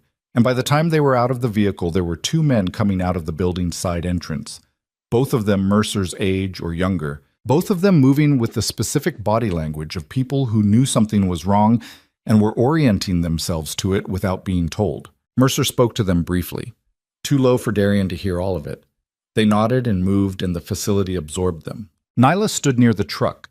She was looking at the building, her arms crossed, not against cold, but the posture of someone drawing themselves in to think clearly. Her hair was wet from the parking structure. There was a small abrasion on her right forearm that she hadn't mentioned. Darian had noticed it when she moved under the fluorescent lights. She'd caught it on something when she went down behind the sedan. He walked to her. She looked at him, coming, and something in her eyes said she was aware of the specific weight of this moment. The two of them standing in the dark outside a building in Tacoma. All the context stripped away, down to whatever was actually true. "The arm," he said. She looked at it. "It's fine. Let someone look at it." Darian. The way she said his name, not sharp, but carrying a fatigue that was different from physical tiredness. "Stop. I'm not. You're managing me. You've been managing everything for the last hour, and I understand that's what you do. That's what you're built for. But I am not one of your assets, and I am not someone you get to." She stopped herself, exhaled slowly. The rain was light here, barely registering. "Tell me what we're dealing with," he told her. Vasquez. The shipping dispute. The man Vasquez had lost. Vasquez in Seattle personally, which changed the nature of the operation from tactical to something that had the texture of a vendetta. She listened without interrupting. This was something she had always done. Received information completely before responding to it, without the interjections and redirections that most people inserted into a briefing to demonstrate they were following. She just listened, and when he was finished, she was quiet for a moment. "He'll know you left the city," she said. "He knows. He'll go to what you value." "There's nothing here Darian stopped. She looked at him. "He'll stay here," she said. "Because you stayed here." The logic of it was ugly and exact. Vasquez didn't need to know the specifics of why Darian was in Seattle. He needed to know that Darian was still here after being exposed, which meant there was something here worth staying for, which meant that thing could be the pressure point. "I should have left," Darian said. "Yes." Nyla held his gaze. "You should have." It was not cruel. It was just true. And the truth of it landed the way truth lands when it's too late to change the thing it's describing. Inside the facility, lights were moving. Mercer's people getting into position, the building waking up in the quiet way of people who knew what preparation looked like and went about it without needing to be loud. Garrett had moved to a position near the gate.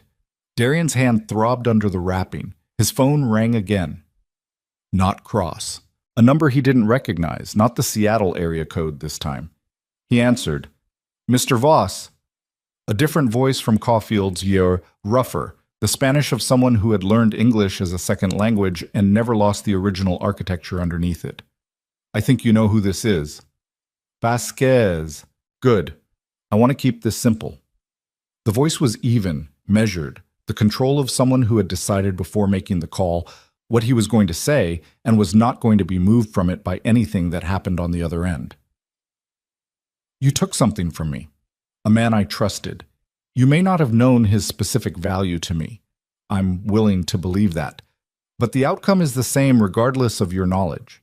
I am here to collect an equivalent." "You're not touching her," Darian said.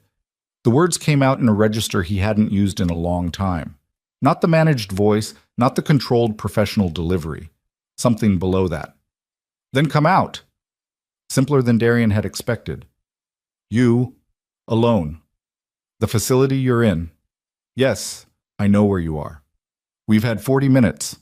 Come out, and we resolve this between us, and the woman goes back to her life, and I go back to mine." Darian looked at Nyla. She was watching him with an expression that told him she could read the contours of the conversation from his half of it. "You'll let her go," Darian said. "She's not relevant to me. She never was.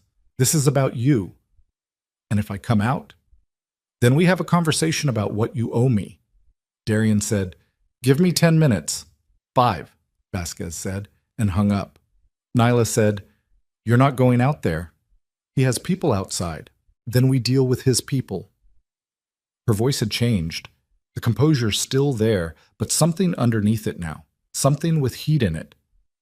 "You're not walking out of this building because a man with a grudge told you to. That is not—" She stopped, looked at him with the dark eyes he had known for 7 years and never fully understood. "That is not what happens."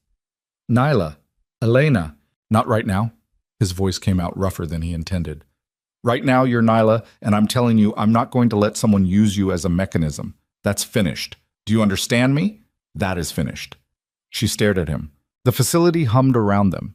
Generators, quiet movement, the specific alive quality of people getting ready for something. Mercer appeared in the side doorway. We have visual on 4 men outside the perimeter. 1 vehicle on the service road, dark SUV. They're not moving yet. Vasquez gave me 5 minutes, Darian said. 3 of those are gone, Mercer said. He looked at Darian with that level assessment. What do you want to do? Darian looked at the gate, at the service road beyond it, dark in the rain, at the situation he had built, piece by piece, choice by choice, over the last 18 months. The shipping deal that cost Vasquez a man, the 14 months of not seeing what was in front of him, the flight to Seattle, the hotel room, the coffee shop, the parking structure, all of it converging in this facility in the dark outside Tacoma, with his former wife standing 5 feet away, and a man outside who had decided that equivalent pain was the appropriate currency. He made a decision. Mercer, he said, your men. What are we working with? 4 instructors, all combat trained. 2 have weapons here, standard safety protocol for the facility. I have the weapon from the parking structure. Darian looked at Garrett. What are you carrying? Garrett opened his jacket. I have 4 men coming from the city, Darian said. 2 hours. We need to last 2 hours, or we need to end it before they get here. He looked at Mercer. Your facility, your ground, you know it better than he does. Mercer nodded once, the nod of someone who had been waiting to be asked. There's a reason I built this place where I built it, Mercer said. Sight lines, approach vectors, the fence layout. I know every inch of this property in the dark. He paused. I've run night extraction drills here 100 times. I know exactly which approach Vasquez's people will try to use if they come in. They'll come in, Darian said. The 5 minutes are up. As if in answer, the facility's perimeter lights, motion activated, mounted high on the fence posts, came on. All of them, simultaneously, on the north side. Mercer said, East. They're coming east to draw attention north. He was already moving. Back of the main building. Now. Nyla moved. She moved without being told to, without waiting, heading for the interior of the building, because she had already assessed the geometry and understood what the interior offered that the exterior didn't. And Darian watched her go and felt something lurch in his chest. The specific terror of a man who has understood, too late, and with terrible completeness, exactly what he has been willing to lose. He turned toward the east fence with the borrowed weapon in his hand, and crossed the dark yard with Mercer on one side and Garrett on the other, and 2 of Mercer's men coming from the outbuilding to the south. And the rain came down with the patient indifference of weather that has no stake in outcomes. And somewhere outside the perimeter, Emilio Vasquez was making his own calculation about what the next 60 seconds were going to cost everyone involved. And Darian Voss ran the last 40 feet to the east fence in the dark, and took a position, and waited, and felt his heartbeat in his split hand and in his temples, and thought about a smile in a Manhattan restaurant 7 months ago, and what it had cost the woman wearing it, and what it was going to cost him to. The first man came over the east fence at the corner post. Darian saw him before he landed. The shape of him against the lesser dark of the sky. The specific silhouette of someone trained to move over obstacles quickly and quietly. And he was neither quick enough nor quiet enough because Mercer had built this facility with the knowledge that fences are suggestions, and the real perimeter is the ground beyond them. There were motion sensors embedded in the gravel along the inside of the fence line, invisible in the dark. And when the first man's boots hit the gravel, they triggered a light in the main building that told Mercer's people exactly where the breach was before the man had taken 2 steps. Darian was already there.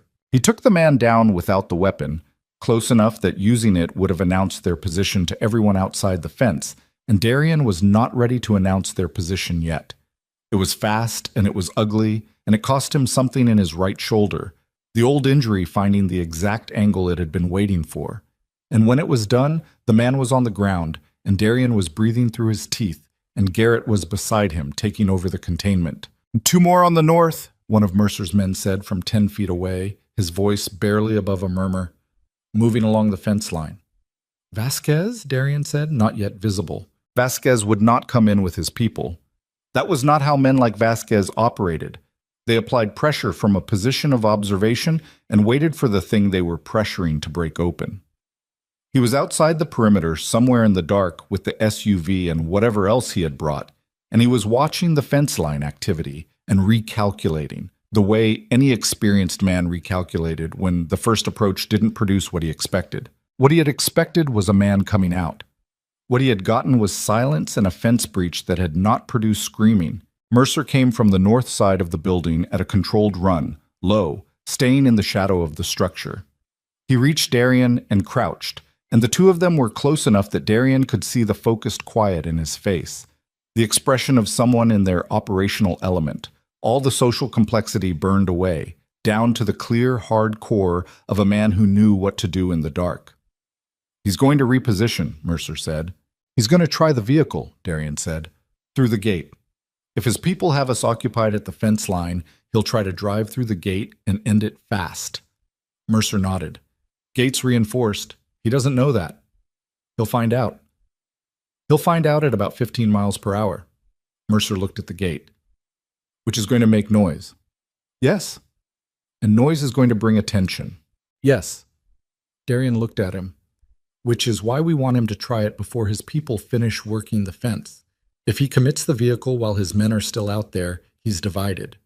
Mercer was quiet for a second. Then, "You want to bait the gate?" "I want to bait the gate." "What's the bait?" Darian said, "Me, at the gate, visible." Mercer looked at him with an expression that was not quite respect and not quite exasperation, something that lived in the compound between them. "She's going to have opinions about this. She can have them after." He moved before Mercer could construct an argument, along the shadow of the main building toward the front, where the gate sat at the end of the service road, and the dark beyond it held whatever Vasquez had brought. He stayed against the building until he was at the corner, then stepped out into the open space in front of the gate. Illuminated, visible, exactly what a man waiting to be seen looks like. He stood there. 3 seconds. 5. He could feel the crosshairs of an assessment on him, the specific sensation, impossible to explain to people who haven't experienced it, of being inside someone else's decision, the weight of being the object rather than the subject of a calculation. 7 seconds. The SUV's headlights came on at the end of the service road. It started moving. Darian held his position for 2 more seconds, long enough for Vasquez to commit, long enough for the vehicle to reach the speed that turned it from a vehicle into a statement. And then he moved left, hard, back toward the building wall, and the SUV hit the gate at what had to be 40 miles per hour, and the gate did what reinforced steel gates do when they absorb 40 miles an hour vehicle. It stopped the vehicle while the vehicle tried to continue, and the sound of it was enormous in the quiet facility, a compression of metal against metal that rolled out across the Tacoma dark and started dogs barking somewhere in the distance. The airbags deployed. The SUV sat in the destroyed gate frame, engine ticking, driver stunned. Vasquez was not in the SUV. Darian understood this in the same moment he heard Mercer shout something from the north side of the building. A single word, sharp, the kind of word that means position compromised. And then there were 2 shots from inside the facility perimeter, from the north, and then one more, and then silence.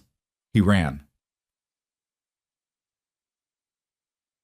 The north side of the facility was a concrete apron between the main building and the first outbuilding, a space used for equipment staging, lit now by the perimeter lights that had come on with the fence breach. In the middle of that concrete apron, 2 of Vasquez's men were down. Garrett was against the outbuilding wall with blood on his left arm, still standing, the weapon in his right hand. Mercer was at the corner of the main building and opposite him, with his back to the second outbuilding and a gun held in the careful way of someone who had been using guns since before it was legal for him to do so, was Emilio Vasquez. He was in his 60s, shorter than Darian had imagined, compact, with the coiled physical economy of a man who had survived a long time in situations that required efficient use of what he had. His face was the face of accumulated losses, a map of choices that had each seemed necessary at the time and had together built something that could not be simplified into either villainy or grievance but was, instead, just the specific weight of a life lived inside violence. He was looking at Darian, not at Mercer, not at Garrett, at Darian. "The gate was a good idea," Vasquez said. His voice was the same as the phone, even, carrying its original architecture underneath the English. I didn't expect you to stand there. It worked, Darian said. It worked. Vasquez looked at the two men on the ground. They were alive. Darian could see that, the specific immobility of men who had been stopped rather than ended. Marco Delgado, Vasquez said. You don't know that name? No. He was 29. Vasquez said it without performance. Just the fact, placed in the air between them. He was running his first independent operation, the Seattle shipment. When your people moved on the containers, he was with the product. He made a decision to defend it. He paused. It was a bad decision.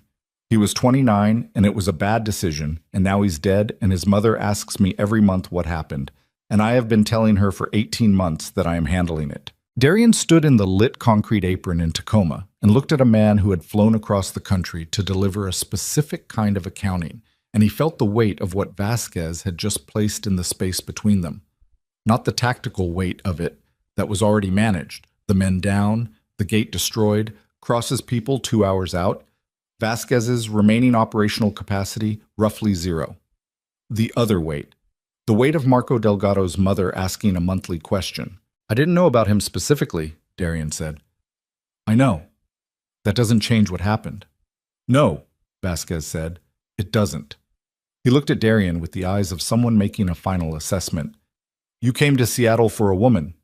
Darian didn't answer. I watched you stand at that gate, Vasquez said. You stood there so I would commit the vehicle. You put yourself in front of it. A man doesn't do that for a business calculation. He looked at the gun in his own hand with the expression of someone reviewing a document they had already decided not to sign. Marco Delgado would have done something like that. He had that quality, the willingness to stand in the way of the thing. He was quiet for a moment. I miss him. The night held still around them. Rain had stopped. The facility lights hummed. Vasquez lowered the gun. He lowered it the way a man lowers something he has been carrying for a long time, slowly, with the full awareness of what the lowering costs, what it concedes, what it does not repair. He set it on the concrete apron and took 2 steps back from it. This doesn't finish the account, he said to Darian. I want you to understand that. What you owe for Marco Delgado doesn't disappear, but I'm not going to collect it this way. He looked at the building, at the facility, at the space that held no version of the outcome he had come here for. A boy is still dead. Collecting anything tonight doesn't change that. Darian said, His name, Marco Delgado. Vasquez looked at him. I'll remember it, Darian said. That's not enough. I know it's not enough, but I'll remember it. Vasquez looked at him for a long moment. Then he turned and walked toward the destroyed gate, stepping through the warped frame, past the ruined SUV, out onto the service road into the dark. He walked the way Nyla had walked out of that restaurant 7 months ago, with direction, without looking back. Mercer let him go. Darian let him go. Garrett slid down the outbuilding wall and sat on the concrete with his back against it and held his arm and breathed, and one of Mercer's men came around the corner and crouched beside him with a first aid kit that had the well-used look of a kit that had been opened before. Darian stood in the middle of the apron. He became aware after a moment that his legs were shaking. Not visibly. He was controlling it. But the shaking was there, the physical system running its delayed invoice for the last 2 hours. His shoulder was a specific, insistent pain. His hand had bled through the wrapping. He was standing in a facility in Tacoma at what was probably 2 a.m, and the woman who had planned her disappearance for more than a year was somewhere in the main building behind him. He turned around. She was standing in the doorway. She had been there long enough to have seen Vasquez walk out. He could tell from her face, the way it carried the last few minutes, everything she had witnessed through that doorway processed and already being filed in the particular internal archive she kept. She was holding a bottle of water. She had found it somewhere in the facility, the way she found what was needed, the way she had always found what was needed. She walked across the concrete apron and held it out to him. He took it, drank. The water was cold and tasted like the container, and he had never been more grateful for anything. You let him walk, she said. Yes. He'll come back. Maybe. Or he won't. He came here to deliver something, and he delivered it. And going home empty is its own kind of end. Darian looked at the destroyed gate. He's 63 years old. He was going to lose this tonight regardless of how it went. I think he knew that. Nyla was quiet, looking at the gate. Marco Delgado, she said. You heard. I heard. 29, Darian said, running his first operation. I didn't know his name until tonight. She looked at him with those eyes, and he understood, without her saying it, without needing it said, that this was the thing. Not Vasquez, not the gate, not the parking structure or the stairwell or the 7 months since the anniversary dinner. The thing was this, that somewhere in the machinery of the life he had been running, a 29-year-old had made a bad decision and died for it, and Darian had not known his name, had never known his name, had never thought to know his name. The shaking in his legs got worse. He put a hand against the building wall. Sit down, Nyla said. I'm fine. You're not. Not a judgment, just accurate, the way she was always just accurate. Sit down, Darian. He sat down against the building wall next to a first aid kit and a wounded man and let the concrete take his weight and closed his eyes for a moment and felt 7 months and 7 years and the particular exhaustion of a man who has been running at speed for so long that stopping feels like a kind of falling. Nyla sat beside him, not close enough to touch, just beside. Present the way she had always been present, fully, without performance, without requiring anything from the moment except to occupy it honestly. They sat in the Tacoma dark and listened to Garrett breathing and the distant sound of what might have been sirens 2 miles away and the facility generators and nothing else. The documentation you gave Renner, Darian said. Yes. You gave him the minimum. She didn't answer immediately. He opened his eyes and looked at her profile, the long line of her, the way she sat with her back straight even now, even here, even after everything the last 2 hours had contained. Mercer told you, she said. Yes. He shouldn't have.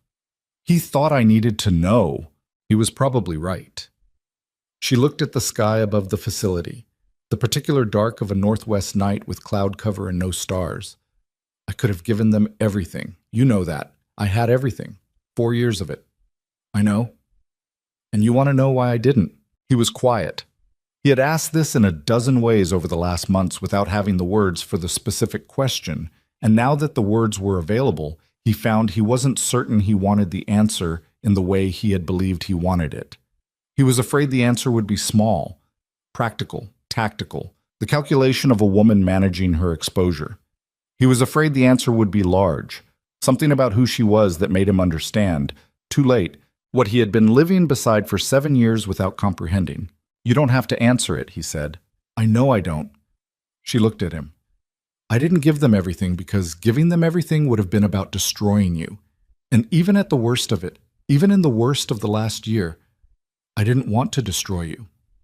She said it the way she said the difficult things, which was the way she said everything, without flinching, without softening it into something easier to receive. I wanted to be free of you. That's different. The distinction landed precisely. Yes, he said. It is. I spent 7 years trying to be worth your attention, she said. I want you to understand that. Not complaining about it. I made choices. I stayed. I did the things I did because I believed in what we could have been. But I spent 7 years invisible inside a marriage to a man who was very good at seeing everything except the person in the room with him. She was not crying. Her voice was what it always was. And then I stopped. And leaving you with the minimum was the last thing I did for you. And I did it so I could stop. Not for you, for me. So that I could walk away clean and not be the person who dismantled you. You were protecting yourself, he said. I was protecting myself, she agreed. And maybe also the 7 years. Maybe also the things that were real in it. She looked back at the sky. Both can be true. He looked at his hands, the wrapped one, the blood on the other, the hands of a man who had built something and defended it and had not known, for most of the building and defending, what he was spending to do it or what the currency actually was. I'm going to dismantle some of it, he said. She looked at him. The organization, the parts that cost. I've been building towards something I stopped believing in 3 years ago and kept building anyway because it was what I knew how to do. He said it carefully, not because the words were hard to find, but because he wanted them to be accurate. Not all of it. I'm not going to pretend I'm going to become someone I'm not, but some of it needs to come down. Because of tonight, she said. Because of Marco Delgado, he said. Tonight was a symptom. The disease is older. She looked at him for a long moment. He couldn't read what was in her face, which was familiar. He had never been able to fully read her, and this had been his failure more than her opacity. She was not a closed person. She was a person who gave you what she gave you and trusted you to pay attention, and he had not paid attention. And now he was sitting against a wall in Tacoma at 2 a.m. trying to read a face he should have learned years ago. "I'm not coming back," she said. "I know. I need you to actually know that, not to hear it and file it as a temporary condition." She held his gaze without difficulty, the way she always held things that were difficult without looking like they were costing her. "Elena Ward has a life. It's a good life. It has things in it that I didn't know I needed because I spent 7 years not having them." "Mercer," Darian said, not an accusation, just placing the word in the conversation where it belonged. "Among other things," she didn't look away. "He sees me. I know how that sounds. But it's the only way I know how to say it. He asks questions, and then he listens to the answers, and then he asks the next question. That's not—" She stopped. "That's not a small thing." "No," Darian said. "It's not." They were quiet. Garrett said from 6 feet away, without opening his eyes, "Cross's people are 90 minutes out." "Thank you, Garrett," Darian said, just flagging it. "Pass."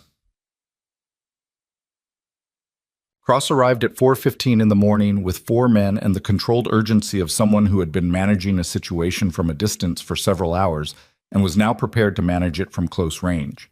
He assessed the facility, the contained men, the destroyed gate, Garrett's arm, and Darian's general condition in approximately 90 seconds, and then he pulled Darian aside and spoke quietly for 5 minutes, and Darian listened and made 3 decisions, and Cross went to implement them. Mercer's people were released from the situation with the particular careful thanks that men in Darian's position gave to people who had done something that could not be officially acknowledged.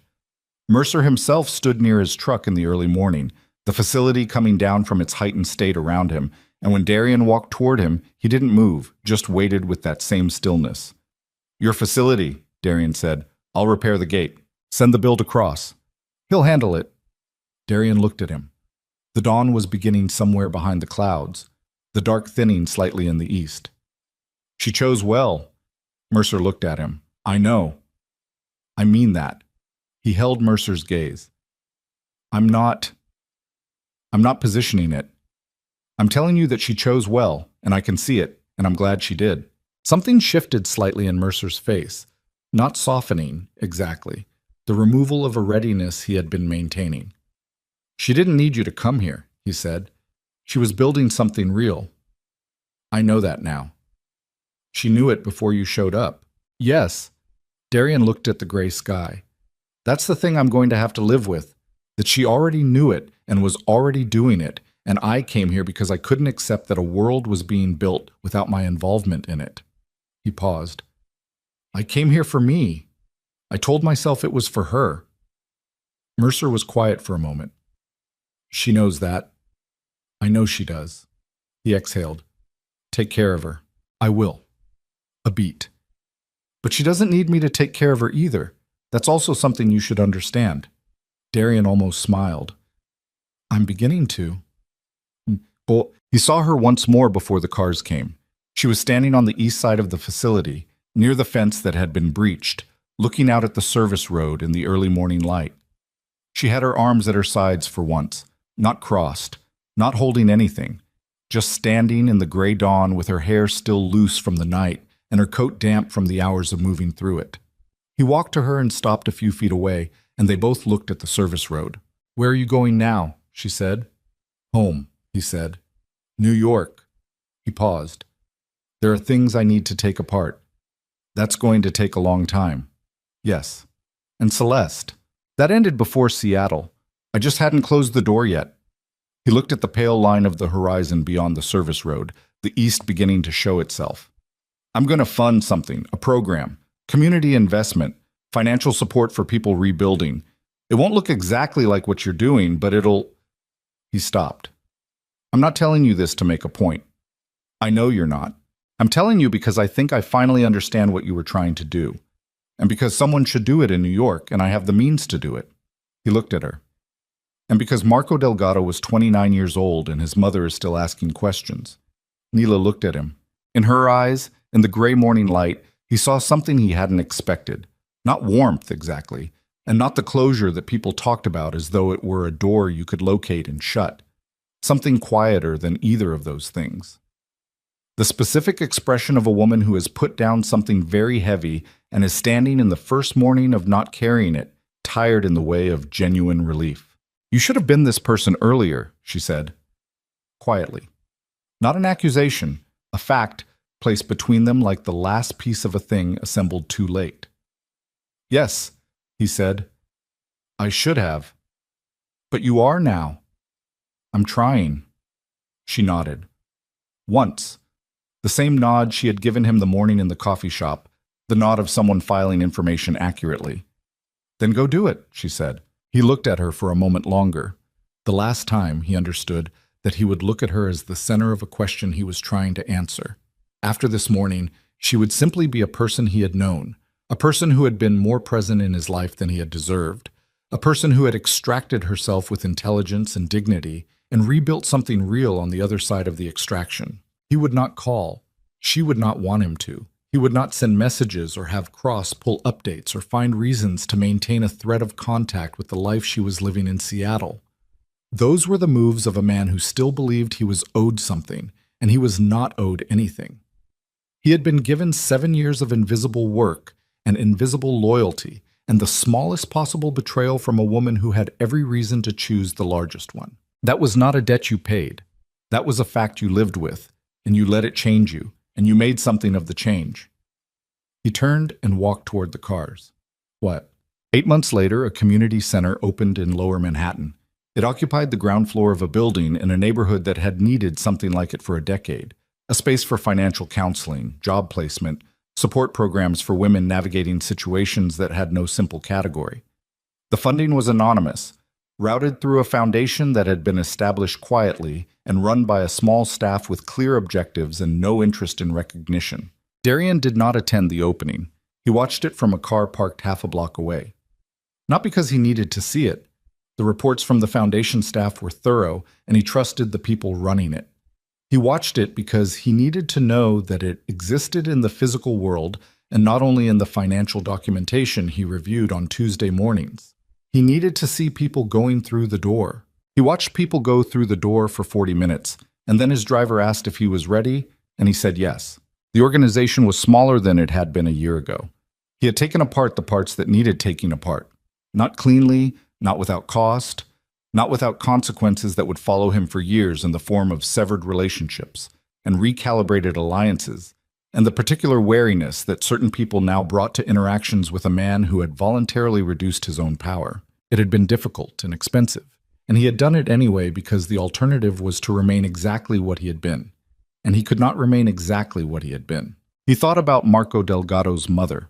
He had sent something through a channel that could not be traced back to him. Not as payment, nothing could be payment, but as the acknowledgement of a debt that didn't dissolve simply because it couldn't be fully settled. He did not know if she had accepted it. He would never know. Some things you did without knowing the result. You did them because they were the correct thing to do and because the correct thing didn't always come with confirmation. He had learned that from someone. He heard about the Meridian Ford expansion through a business contact who had no idea about the connection. A casual mention of a Seattle investment firm doing interesting work in the Pacific Northwest, expanding partnerships down the coast. Portland, then San Francisco.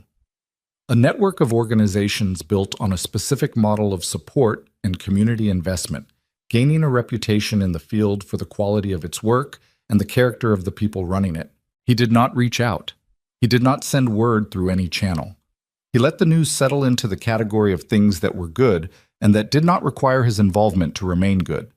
In November, a year after Seattle, he received a single email from an address he didn't recognize. No subject line. One sentence in the body. I heard about the center. It's good work. No signature, no return address. The email account, when Cross looked into it at Darian's request, had been created and used once and then deleted. He read the sentence several times. He did not reply. There was nothing to reply to. It had been said and received, and that was the appropriate shape of it. He closed the email and put his phone in his pocket and walked to the window of his office and looked at the city he had spent 15 years building something inside, and he thought about all the people who had passed through the gravity of that something without his really seeing them. And he understood that the center in Lower Manhattan and the dismantled pieces of what had been, and Marco Delgado's name, remembered, were not redemption. Redemption was a word for stories that resolved into lightness. This resolved into responsibility, into the ongoing, unglamorous work of being different in specific ways on specific days, in the specific choices that came without announcement and required an answer. He had no illusions about himself. He was still the man he was, capable of the same calculations, the same coldness, the same willingness to move on things that others couldn't afford to move on. That didn't disappear. It didn't get replaced by something cleaner. But there was a name in him now that hadn't been there before. And there was an understanding of a smile given in a restaurant on a rainy October evening by a woman who had known, before the leather folder was opened, exactly what she was going to do. It wasn't heartbreak, that smile. He understood it now completely. It was the expression of a woman who had been carrying something for a very long time and had just set it down at last. It was freedom, worn on the face of someone who had paid the full price of it and considered the price worth paying. Darian Voss stood at his office window and looked at New York and let the understanding settle into him without trying to do anything with it. Some people are not meant to return. Some losses are the most honest things that ever happened to you. And some men, if they're fortunate, if they're paying attention for once in their lives, get the chance to become someone the people they lost wouldn't be ashamed of. He had that chance. He intended to use it. The city stretched out below him, indifferent and enormous and full of people building things and losing things and trying to understand the difference between what they wanted and what they had thrown away.